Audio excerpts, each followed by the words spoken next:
تھوڑی دیر بعد باجوہ صاحب کا فون آیا، نہایت سیخ بات ہے، آگ بگولا. تو کہنے لگے کہ آپ دوستی کی، آپ اہنسا کی اور اکاموڈیشن کی بات کرتے ہیں. بسم اللہ الرحمن الرحیم. السلام علیکم. امید ہے آپ سب خیریت سے ہوں گے. چینل میں خوش آمدید. ناظرین، آج یہ ویڈیو جو ابھی آپ ملاحظہ فرمائیں گے اس کو اینڈ تک ضرور دیکھیے گا. سوشل میڈیا میں واٹس ایپ گروپس وغیرہ میں بہت شیئر ہوتی رہی، بالخصوص جو پی ٹی آئی کا جو واٹس ایپ گروپ ہے اس میں تو یہ بہت زیادہ لوگ اس کو شیئر کرتے رہے. حیران کن بات ہے کہ اتنا اعلیٰ عہدہ دار بندہ جنرل باجوہ، اور اس نے ایسی باتیں جناب آفتاب اقبال کے ساتھ کر دیں کہ انہوں نے، آفتاب اقبال نے ان کو آن ایئر بھی کر دیا. ایسی لوز ٹاکس کے جو ایک عام آدمی سوچ بھی نہیں سکتا. یہ تو خود کو پھنسانے والی باتیں ہیں. اور آپ یہ ویڈیو اینڈ تک ضرور دیکھیے گا. یہ تمام گفتگو جو ہے آفتاب اقبال صاحب نے سوشل میڈیا پہ شیئر کی تھی. اور یہاں پہ اگر ابھی تک آپ نے چینل نہیں سبسکرائب کیا، لائک کا بٹن دبا دیں، شیئر کر دیں اور اپنی رائے کا اظہار ضرور کیجیے گا. اس دوسری سراغ رسانی کی طرف میں کہہ تو بیٹھا کہ جی جب آپ کہیں گے اس کے اوپر بات کر لیں گے ہم. اسی دوران عمران خان کی سپیچ لگ گئی. اب عمران کی سپیچ میں بھی سن رہا تھا. تھوڑی دیر بعد باجوہ صاحب کا فون آیا، نہایت سیخ بات ہے، آگ بگولا. تو کہنے لگے کہ آپ دوستی کی، آپ اہنسا کی اور اکاموڈیشن کی بات کرتے ہیں، نرمی کی بات کرتے ہیں. تو خان کو دیکھا وہ کیا کر رہا ہے، کیسے چلا رہا ہے میرے خلاف، یہ کہہ رہا ہے وہ کہہ رہا ہے. میں کہ جناب اس کے ساتھ جو ہوئی ہے اگر وہ یہ بھی نہیں کرے گا تو اور کیا کرے گا. ایک چیز ہوتی ہے آنر جو بہت قیمتی ہے، وہ ایٹ سٹیک لگ گیا بیچارے کا.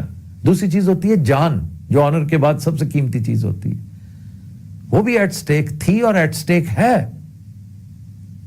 تیسری چیز ہوتی ہے اقتدار، وہ اس سے بھی محروم ہوا. اگر وہ شور نہ مچائے تو اور کیا کرے. یہ باتیں ہوتی رہی. میرے سامنے بڑی شدت سے، جنرل صاحب کو میں نے کوئی بہت زیادہ تو نہیں جانتا، لیکن اس قدر شدید غصے میں دیکھ کے تھوڑا سا اس لیے پریشان اور دکھی ہوا کہ جنرل صاحب کی یہ عمر اس فیز سے گزرنے کی ہے نہیں، کیونکہ اس طرح کے حالات اس کی معاونت کرتے ہیں. ایسی سچویشن انتہائی فیوریبل ہو جاتی ہے ان عارضوں کے لیے. تو میں دعا کرتا ہوں کہ اللہ تعالیٰ انہیں اس طرح کی بٹرنس، اس طرح کا ریئیکشن اس میں انڈلج کرنے سے محفوظ رکھے.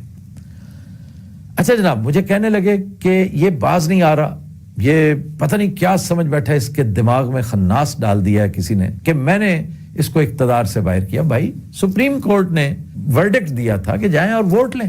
اس پر میری خواہش تھی یہ کہنے کی کہ سپریم کورٹ کو اس وقت کس نے کھلوایا تھا، سپریم کورٹ کے معاملات کیا تھے، باہر پریزن وین کس کے ماں پر آئی تھی اور وہ کون تھا والی بحث ایک لمبی چوڑی. لیکن میں اس وقت I tried to be a very good listener اور مجھے یہی کرنا چاہیے تھا اس وقت. تو چونکہ میں اس وقت انٹرویور تھا، میں اس وقت کوئی پارٹی نہ تھا، نہ اس وقت مجھے بننا چاہیے تھا. میں نے ان سے پوچھا کہ یہ بات جو آپ کرنے جا رہے ہیں، کیونکہ مجھے بھنک پڑ گئی تھی کان میں، انتہائی خطرناک بات وہ کرنا چاہ رہے تھے. میں نے کہا یہ بات آف دا ریکارڈ ہے یا آپ ریکارڈ پہ کہنے لگے کہ میں یہ بات چاہ رہا ہوں کہ تم عمران تک پہنچاؤ.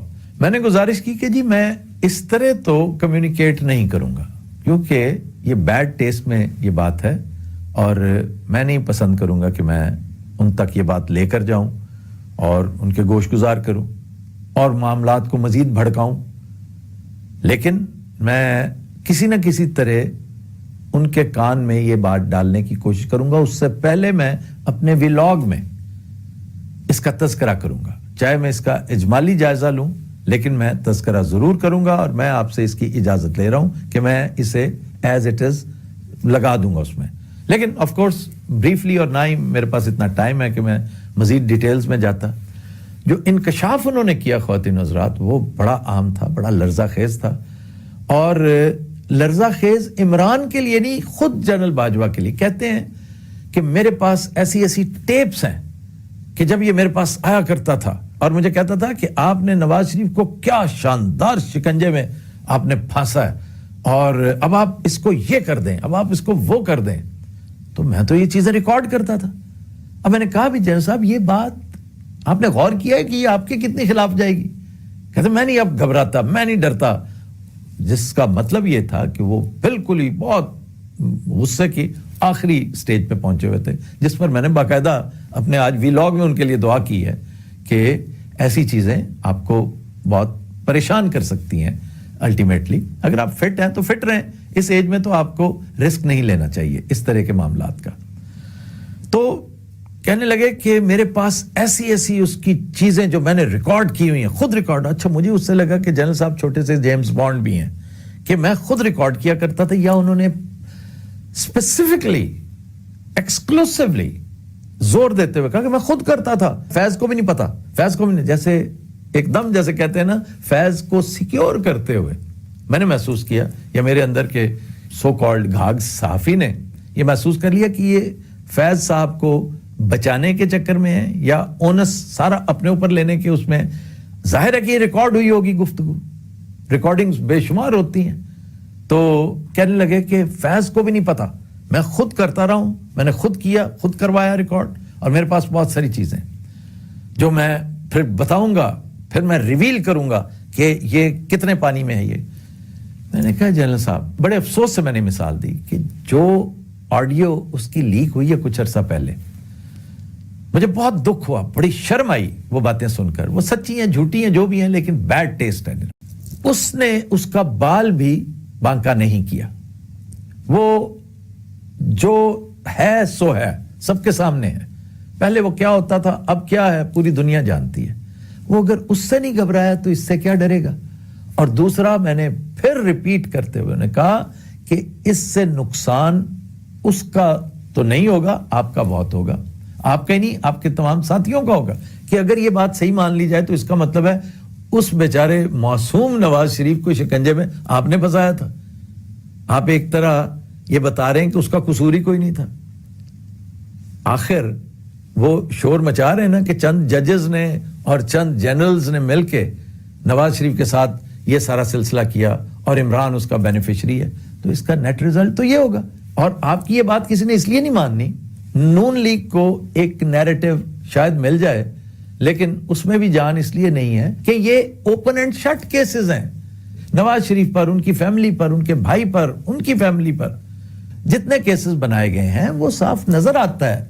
بھائی جان, یہ معاملات تو لیجسلیشن کروا کے آپ آف دا ہک ہوئے ہیں, اس لیے لوگوں کو ان چیزوں کا پتہ ہے. تو آپ ایک دفعہ پھر غور کیجئے گا کہ یہ چیزیں جنہیں آپ کہہ رہے ہیں, پھر سٹیٹ سیکرٹس کا انہوں نے کوئی تذکرہ کیا, اس پر بھی وہ کچھ کہنا چاہ رہے تھے, میں زیادہ ڈیٹیلز میں نہیں جاتا. تو یہ ایسی ایک فضول سی بحث شروع ہو گئی ہے جس کا خام خواہ مجھے اس کے بیچ میں اپنے آپ کو رگیدنا پڑا. میں نے یہی بات ان سو مینی ورڈز خان صاحب کے بھی گوش گزار کر دی ہے, اور خان صاحب نے اس کے آگے جو ریئیکٹ کیا جس طرح, وہ اسی طرح تھا جیسا میں ایکسپیکٹ کر رہا تھا. وہ کہنے لگے کہ اسے کہو کہ جتنا زیادہ اور شور مچانا چاہے مچا لے, ابھی تو میں اس کے پیچھے گیا ہی نہیں, ابھی تو میں نے وہ سارا سلسلہ کیا ہی نہیں. تو یہ جو کچھ بھی ہو رہا ہے نا, یہ آپ کو خام خواہ ایک ایسی جگہ پہ لے جائے گا جہاں پر آپ اپنی پوزیشن خود کمپرومائز کریں گے. وہ ایک پالیٹیشین ہے, وہ بہت لبرٹیز لے سکتا ہے. آپ کی جو جولاں گاہ ہے, جو آپ کی فیلڈ آف ایکٹیویٹی ہے جنرل صاحب, وہ انتہائی محدود ہے. مثال کے طور پہ ابھی تو آپ بات ہی نہیں کر سکتے کھل کے. تو یہ چیزیں ایسی ہیں کہ ان کو ذہن میں رکھتے ہوئے آپ کو آگ بگولا نہیں ہونا چاہیے, حکمت سے کام لینی چاہیے, کیونکہ آپ آرچ رائیول ہیں عمران خان کا اس پوری سچویشن میں. عمران آپ پر کو بہت زیادہ توجہ نہیں دیتا. اس کی actual political tug of war جو ہے نا, وہ پی ڈی ایم کے ساتھ ہے, اور وہ اپنی ساری توجہ انہی پر مرکوز رکھنا چاہ رہا ہے. ہاؤ آپ کی اس بات نے, جس طرح آپ نے یہ لوز بات ادھر میرے ساتھ کر لی, یقیناً جاوید چودھری کے ساتھ بھی کچھ نہ کچھ تو کیا ہوگا, کیونکہ you are not trained for a presser, a press talk. You might have squealed something, maybe some slip of tongue, maybe anything. جس کو جاوید چودھری ایک مشاق کھلاڑی ہے, اس نے اپنی تحریر کی زینت بنا دیا, اور عمران اب ایک مشاق